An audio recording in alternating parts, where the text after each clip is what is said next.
West Bengal school service commission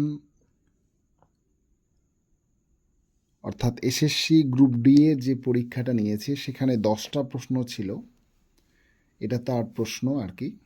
তো সেই 10টা প্রশ্নের অর্থাৎ ম্যাথের যে 10টা প্রশ্ন ছিল সেই 10টা প্রশ্নের অ্যান্সার আমরা খুব সহজেই করতে পারবো এবং এটি আপকামিং যে কোনো পরীক্ষা এবং যে ভাইভা তার জন্য কিন্তু ইম্পর্ট্যান্ট।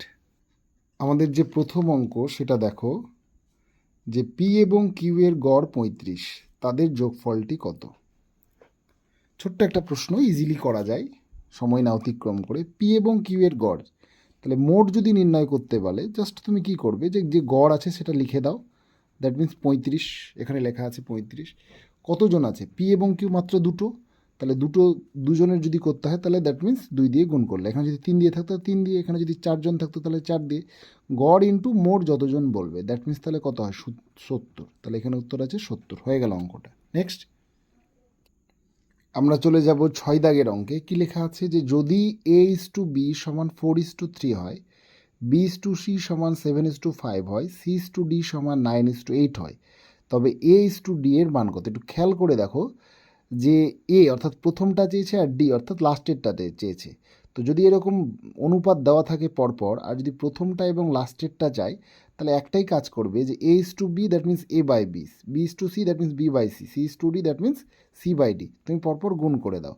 তাহলে আমরা কি করব যে স্যার A/B করলাম গুণ, এখানে কি আছে? B:C দ্যাট মিন্স B/C, পরপর থাকতে হবে কিন্তু, ইন্টু C:D, তাহলে C/D করে দিলাম। এখানে কি কি করা আছে দেখো, 4:3 দ্যাট মিন্স 4/3, তাহলে সংখ্যাগুলো একদিকে, ইন্টু কত হয়? 7:9 দ্যাট মিন্স 7/5, 7/5, তাহলে ইন্টু কত হয়? 9:8 দ্যাট মিন্স 9/8। এবার তুমি গুণ করো, তাহলে এখানে দেখো বি এবং বি কেটে গেল, এখানে দেখো সি ইন্টু সি কেটে গেল, এখানে দেখো কি কাটা যাবে, দেখো 4 দুগুণ কত হয়? 8 হয়, এখানে দেখো 3 × 3 = 9 হয়। তাহলে উপরে কি থাকছে? এখানে এদিকে কি থাকছে?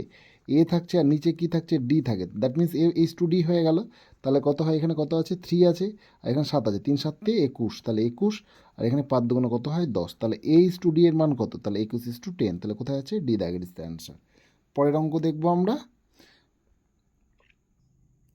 পরের 7 দাগের যে অঙ্কটা আছে এটা অত্যন্ত গুরুত্বপূর্ণ, একটা ট্রিকি অঙ্ক কিন্তু।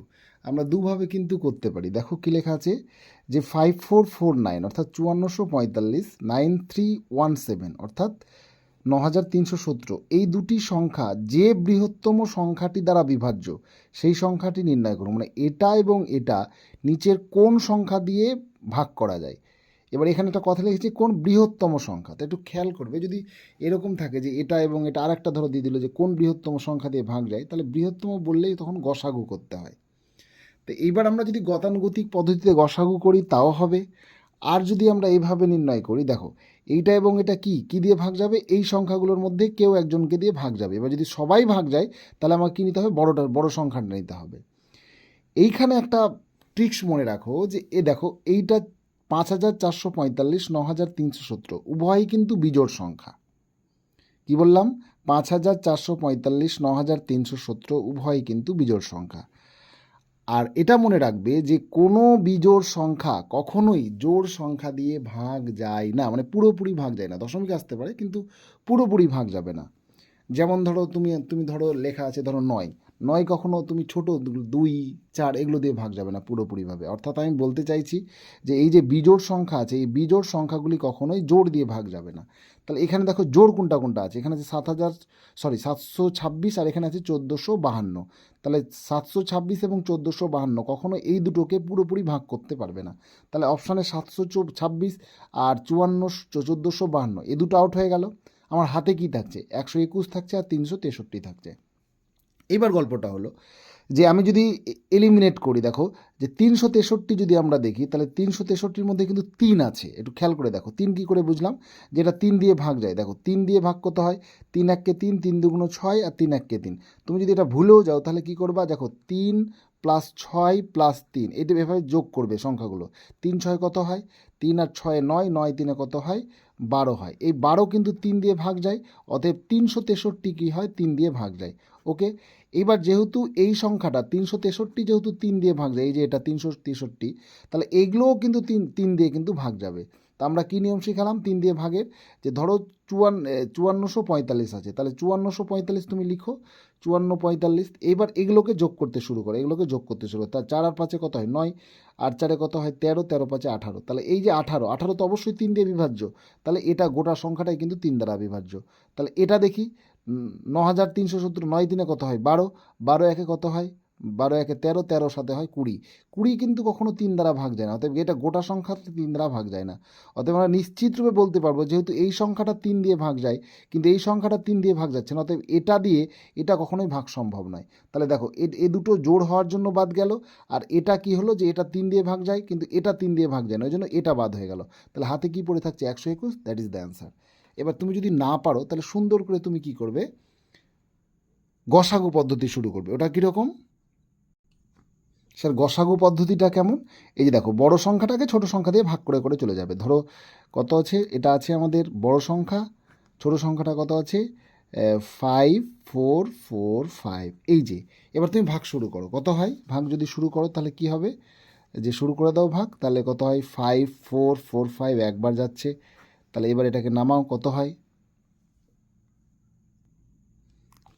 এটাকে তুমি বিয়োগ করো, বিয়োগ করলে তুমি কত পাবে, এখানে পাবে 2, দ্যাট মিনস 7 8 3, এটা পাবে। হ্যাঁ, এটি থেকে এটি বাদ দিলে, তো এই যে এটা পেলে, এখানে আবার কি করো, এটা দিয়ে ভাগ শুরু করো, এই যে এটা দিয়ে এটাকে ভাগ করো 5445, এই যে ভাগ করো, তাহলে কি আসবে এখানে বলো তো, এখানে একবারই যাচ্ছে, তাহলে একবার যদি দেয় তাহলে 3872, এই যে ভাগ চলে গেল।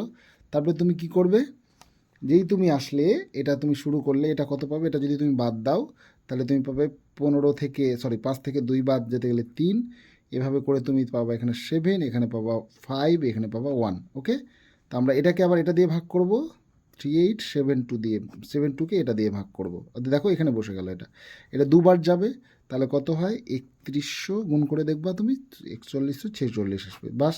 এবার এটাকে এটা দিয়ে ভাগ করে দেখবে এখানে 6 আসে, 12 থেকে এটা যদি করো তাহলে এখানে 2 আসবে, এটা বিয়োগ করো তাহলে তোমার 7 আসবে। এবার তুমি এখানে চলে এসো, কত হয় 1500, কত হয় 1500, কত হচ্ছে 1573, এখানে এবার এটাকে ভাগ দাও, তাহলে কত হয়, এখানে 2 দিয়ে যাবে 1452, 1452। ওকে, তো 1452 যখন হলো তাহলে এটা তুমি চলে আসো, এবার তুমি 121, এই যে চলে আসলো, এবার কত দিয়ে যাবে বলো তো, এই কোনটাকে ভাগ যাবে, এই যে এটাকে 726, চলে এসো, তাহলে এটা ভাগ করো, তাহলে এখানে কত দিয়ে ভাগ যায়, এই দেখো এখানে 6 দিয়ে করলে 726 মিলে যাচ্ছে, এই যে লাস্ট যেটা মিলবে, এই যে লাস্ট, আমরা কিচ্ছু করিনি কিন্তু, আমরা বারবার বড়টাকে ছোট দিয়ে ভাগ যাচ্ছে, এই যে ভাগ শেষ হলো, আবার এটাকে বসিয়ে দিলাম এখানে, আবার এখানে আসলো এসে হলো, এটাকে এখানে বসিয়ে দিলাম, আবার কি করলাম, এটি আসলো, এটাকে এখানে বসিয়ে দিলাম, লাস্টে কি 121 দিয়ে ভাগ গেল, দ্যাট মিনস এটাই হচ্ছে গসাগু, তাহলে এটাই হবে উত্তর।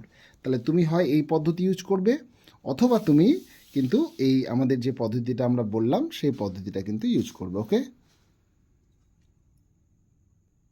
এরপরে যে অঙ্কটা আছে অত্যন্ত মজার অঙ্ক, ঠিক আছে, বলছে যে একটা খামারে কিছু হাঁস আর কিছু গরু ছিল, সেখানে মোট 7টি মাথা এবং 18টি পা ছিল, মোট হাঁসের সংখ্যা কত? একটু জিনিস মনে রাখবে, যে কোনো জীবের ক্ষেত্রে মাথা কিন্তু একটা হয়, তুমি যে কোনো জীব নাও, ছাগলের একটা মাথা, মানুষের একটা মাথা, হাঁসের একটা মাথা, গরুর একটা মাথা, যে কোনো জীবেরই কিন্তু মাথা কিন্তু একটা হয়, মাথা দিয়ে কিন্তু কাউন্ট করবে, সবসময় মাথা দিয়ে ধরবে। তো এই প্রশ্নটা কিন্তু আমরা উত্তর থেকেও করতে পারি, আবার আমরা এক্স ধরেও করতে পারি। তো আমরা যদি উত্তর থেকে করি, মোট কটা আছে বলো তো, মোট আছে ধরো 7টা। তা আমি যদি প্রথম অপশানটা নিই, যে এইদিকে নিলাম হাঁস আর এইদিকে নিলাম আমাদের কি বলতো গরু, তা প্রথম যদি আমি 3টে হাঁস নিই, বলছে মোট হাঁসের সংখ্যা কত, তাহলে আমরা যদি 3টে হাঁস নিই তাহলে গরু কত আসবে, গরু তাহলে 4টা হবে, কারণ মোট মোট 7টা, তাহলে আমাদের হাঁস এবার আমাদের পাতে মিলাতে হবে, ঠিক আছে, মাথা মানে মাথাটা আমরা ধরে নিলাম মানুষের সংখ্যা, সরি কী বলে যে মোট জীবের সংখ্যা, এবার আমরা পা দিয়ে যদি মেলাই, দেখো আমি যদি 3টে হাঁস ধরেছি তাহলে 3টে হাঁসের পা কত, 3 দুগুণ 6, আর যদি গরুর 4টা করে পা তাহলে 6, আর এখানে কত হয়, গরুর 4টা পা নিলে 4 4 16, তাহলে 16 আর 6 কত হয় 22টা, এখানে কিন্তু কত আছে 18টা হবে, তাহলে এই অপশানটাও কিন্তু বাদ হয়ে গেল। এবার যদি আমরা 4 অপশান নিই, তাহলে 4 নিলাম, তাহলে 4 নেওয়ার কারণে আমাদের কি আসছে বলো তো, 4 নেওয়ার কারণে আমাদের যেটা আসছে সেটা হলো যে আমরা দেখতে পাবো যে এখানে তাহলে 3 নিতে হবে, তাহলে 4 দুগুণ কত হয়, হাসে তো দুটো পা, তাহলে 4 দুগুণ 8, আর এখানে কত হয় 3 4 12, তাহলে 12 আর 8 কত হয় 20, কিন্তু প্রশ্নে কত আছে 18, তাহলে এটাও হলো না। পরের অপশান দেখি, পরের অপশানে 5 আছে, তাহলে যদি আমরা 5 নিয়ে নিই, তাহলে 5 যদি নিই তাহলে আমাদের গরু কত হবে 3, তাহলে হাঁসের যে পায়ের সংখ্যা কত আসছে 5 দুগুণ 10, আর গরুতে কত আসছে বলো তো, গরুতে বলো কত আসছে, সরি একটু ভুল হলো, এখানে 5 হলে এখানে কী হবে 2 হবে, ঠিক আছে, তাহলে 5 দুগুণ 10, আর এখানে 4 দুগুণ 8, দ্যাট মিনস কত হচ্ছে তাহলে 18। দেখো 5 গুণিত 2, কারণ দুটো করে পা, আর এটা কত হয় 4টা করে, তাহলে 4 দুগুণ 8, তাহলে 5 দুগুণ 10, 4 দুগুণ, তাহলে 18, তাহলে দ্যাট ইজ দ্য অ্যান্সার। তুমি এভাবেও কিন্তু করতে পারো, আমি বারবার বলছি তুমি অপশান ধরেও করতে পারো, তারপরটা তুমি দেখবে মিলবে না অপশানটা, তারপরে যে অপশানটা আছে 6 মিলবে না। তো এভাবে করবে, অথবা তুমি যদি বলো যে স্যার আমি ওই এক্স ধরে করব, তাহলে তুমি কিভাবে করবে, তুমি যদি এক্স ধরে করতে যাও তাহলে 7টা আমরা দেখেছিলাম মোট মাথা, তাহলে 7টা টোটাল জীব, তাহলে আমরা হাঁস ধরলাম, যেহেতু হাঁসের সংখ্যা চেয়েছি হাঁস ধরলাম এক্স, তাহলে এটা কত হবে 7 মাইনাস এক্স, কারণ মোট হচ্ছে 7টা, তাহলে 7টা থেকে বাদ দিতে হবে। তাহলে এদের পা কত হবে, এখানে পা কত হবে, এটা এখানে কি আছে হাঁস আছে, আর এখানে গরু আছে, ওকে এটা গরু, তাহলে হাঁসের সংখ্যা তাহলে দুটো করে পা, তাহলে এখানে 2x, আর এখানে গরু আছে কি, তাহলে প্লাস 4 ইন্টু 7 মাইনাস এক্স, কারণ গরুর সংখ্যা টোটাল পা কত হবে 18।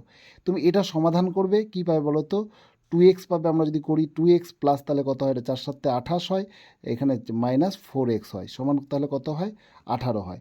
এবার দেখো দুটো এক্স থেকে 4টা এক্স বাদ, তাহলে যেহেতু মাইনাসটা বড় হয়ে যাচ্ছে তাহলে মাইনাস 2x হয়ে যাবে, ওকে মনে রাখবে এটা কিন্তু। আর আমার 18 থেকে কিন্তু এইদিকে 28 হবে, তাহলে 28 যদি বাদ দেয় 18 থেকে, তাহলে এটাও বড় হয়ে গেল, দ্যাট মিনস 18 মাইনাস 28, ভালো করে খেয়াল করে, তাহলে মাইনাস কিন্তু বড় হচ্ছে, এর আগে কী আছে প্লাস আছে, যারা জানে না তাদের জন্য, যারা জানো তারা স্কিপ করবে, এটা মাইনাস আছে এটা প্লাস আছে, তাহলে মাইনাস বড় হচ্ছে, তাহলে 18 থেকে 28 থেকে 18 বাদ কত হয়, যেহেতু মাইনাস বড়ো তাহলে মাইনাস বসলো, আর তাহলে এটা 10 হয়ে গেল, তাহলে এই মাইনাস কেটে গেল, তাহলে এক্সের মান কত আসছে 10/2, 10/2 করলে অত কত হয় 5 হয়। আশা করছি বোঝা গেছে, হয় অপশান দিয়ে করবে নাহলে এভাবে করবে। আমরা অলরেডি 4টা অঙ্ক করেছি, এরপরে আমাদের এই যে 13 দাগের অঙ্কটা আছে, ঠিক আছে, এই খুব ভালো একটা অঙ্ক আছে এখানে 13 দাগে, তারপরে আমাদের 17 দাগে এই অঙ্কটা আছে আমাদের, এটাও আমাদের করতে হবে, অত্যন্ত একটা ভালো অঙ্ক, খুব সহজে যেটা করতে পারবো। এভাবে মোট 10টার মতো অঙ্ক আছে, আমরা খুব সহজে এর পরবর্তী ক্লাসে চেষ্টা করব করার। Best of luck.